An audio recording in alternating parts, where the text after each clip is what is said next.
حسده، هر حقوقی از ملت کرد باید در قانون اساسی درج و تضمین شود. در نخستین واکنش، اداره خودگردان شمال و شرق سوریه به فرمان روز گذشته احمدالشر رئیس جمهور سوریه این نهاد اعلام کرد حقوق کردها نه با بخشنامه‌های موقت بلکه از طریق قانون اساسی تضمین می شود.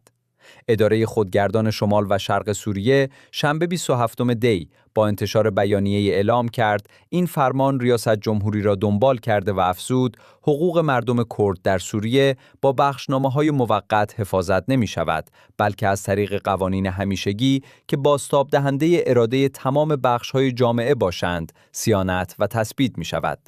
تضمین قانون اساسی در این بیانیه همچنین آمده است صدور هر فرمانی صرف نظر از نیت آن نمیتواند تضمینی واقعی برای حقوق بخش‌های گوناگون جامعه سوریه باشد مگر آنکه در چارچوب قانون اساسی و جامع قرار گیرد که حقوق همه را بدون استثناء به رسمیت شناخته و حفظ کند. این نهاد بر لزوم تدوین یک قانون اساسی دموکراتیک و کثرت‌گرا تاکید کرد که بر اساس آن حقوق تمام بخش‌ها، جوامع و باورهای سوری تضمین شود.